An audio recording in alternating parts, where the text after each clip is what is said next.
39 లక్షల మందికి మాత్రమే పెన్షన్ ఇచ్చేవారు.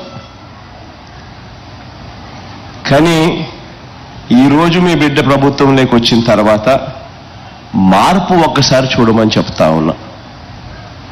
అప్పట్లో ప్రభుత్వానికి అయ్యే ఖర్చు నెలకు కేవలం 400 కోట్ల రూపాయలు ఖర్చు అయ్యే ఆ రోజుల పరిస్థితి అప్పట్లో ఉంటే, ఈరోజు మీ బిడ్డ ప్రభుత్వం వచ్చిన తర్వాత అవ్వాతాతల ముఖంలో చిరునవ్వులు చూడాలని, వీళ్ళెవ్వరూ కూడా ఇబ్బందులు పడే పరిస్థితి రాకూడదు అని, వీళ్ళ ఆత్మగౌరవం నిలబడాలని, పెన్షన్ల కోసం వీళ్ళు ఎక్కడికెక్కడికో తిరగాల్సిన పని ఉండకూడదని, పెద్ద పెద్ద క్యూలలో నిలబడాల్సిన అవసరం ఉండకూడదు అని లైన్లలో నిలబడి, తీరా లైన్లో నిలబడిన తర్వాత ఎక్కడికెక్కడికో వెళ్ళిన తర్వాత ఆఫీసుల దగ్గరికి చుట్టూ తిరిగిన తర్వాత అక్కడికి తీరా పోయిన తర్వాత ఈ రోజు లేదు రేపురా అని మళ్ళీ చెప్పే పరిస్థితి రాకూడదు అని మొట్టమొదటిసారిగా దేశంలోనే బహుశా ఇటువంటి కార్యక్రమం జరగడం లేదు.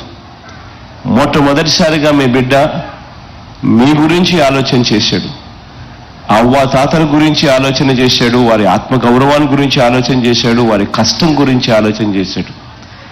ఆలోచన చేసి అధికారంలోకి వచ్చిన వెంటనే దేశంలో ఎప్పుడూ జరగని విధంగా, దేశంలోనే ఎప్పుడూ చూడని విధంగా గ్రామ స్వరాజ్యం అంటే ఏమిటి అన్న దానికి నిర్వచనం ఇస్తూ ప్రతి గ్రామ సచివాలయంలోనూ, ప్రతి గ్రామంలోనూ ఒక గ్రామ సచివాలయం ఏర్పాటు చేయడం, ఆ సచివాలయానికి అనుసంధానంగా ప్రతి 60 ఇళ్లకు, ప్రతి 50 ఇళ్లకు, ప్రతి 70 ఇళ్లకు ఒక వాలంటీర్ను నియమించి ఆ గ్రామ సచివాలయానికి అనుసంధానం చేసి ఆ గ్రామ వాలంటీర్ ద్వారా ప్రతి ఇంటికి, ప్రతి యవ్వను, ప్రతి తాత ముఖంలో చిరునవ్వును చూడడానికి ప్రతి ఇంటికి నెల 1వ తారీఖునే, అది సెలవు దినమైనా ఆదివారమైనా ఇంకొకటైనా కూడా ఈ 56 నెలలుగా మన ప్రభుత్వం ప్రతి ఇంటికి నెల 1వ తారీఖునే వచ్చి తలుపు తట్టి చిక్కటి చిరునవ్వులతో గుడ్ మార్నింగ్ చెబుతూ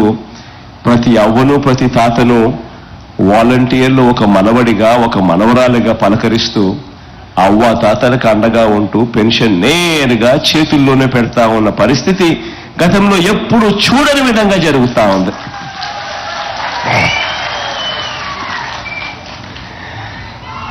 మార్పు అన్నది ఒక్కసారి గమనించమని అడుగుతా ఉన్నా. ఇదొకటే కాదు జరిగిన మార్పు, రెండో మార్పు కూడా జరిగింది.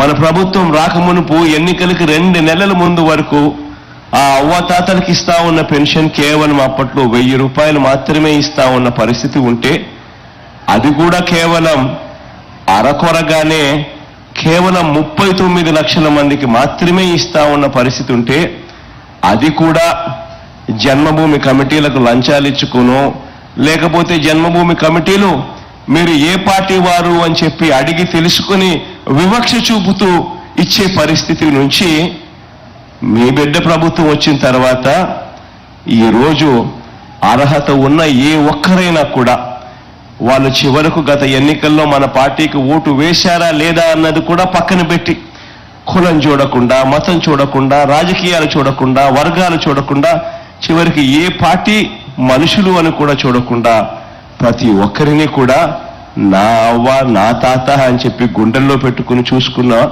ప్రభుత్వం ఏదైనా ఉంది అని అంటే అది మీ బిడ్డ ప్రభుత్వమే అని కూడా చెప్పడానికి గర్వపడతా ఉన్నా.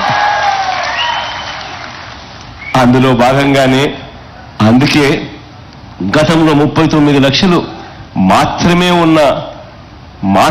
ఉన్న పెన్షన్దారులు ఈరోజు చూస్తే 66,34,000 మందికి ఈరోజు పెన్షన్ అందిస్తా ఉన్నాం.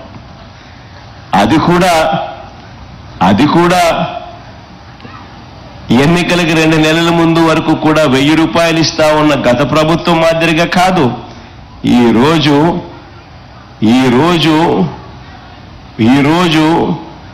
ఏకంగా 3,000 దాకా పెంచుకుంటూ పోయి కూడా మరి అవ్వాతాతలకు మంచి చేసే కార్యక్రమం జరుగుతూ ఉంది. తేడాను ఒకసారి గమనించమని అడుగుతా ఉన్నా.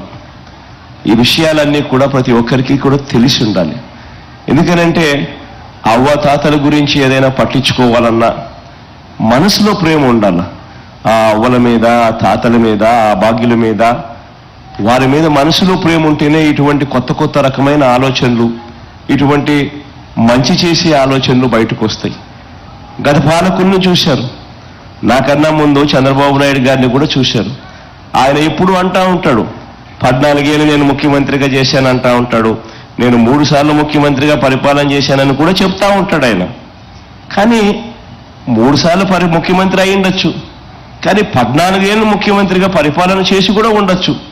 కానీ ఏ ఒక్క రోజు కూడా మీ బిడ్డ మాదిరిగా అవ్వాతాతల గురించి ఏ రోజైనా ఒక్క రోజైనా ఆలోచన చేశాడా అన్నది మీ అందరూ కూడా ఆలోచన చేయమని కోరుతా ఉన్నా.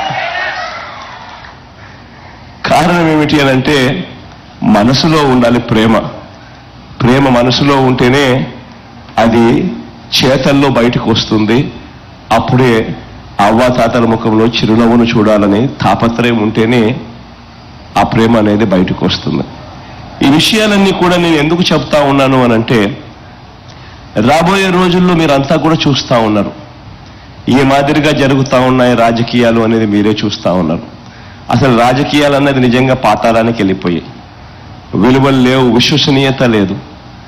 విలువలు లేని, విశ్వసనీయత లేని రాజకీయాల మధ్య ఈ వ్యవస్థను మార్చడానికి మీ బిడ్డ మొట్టమొదటిసారిగా అడుగులు వేగంగా వేశాడు.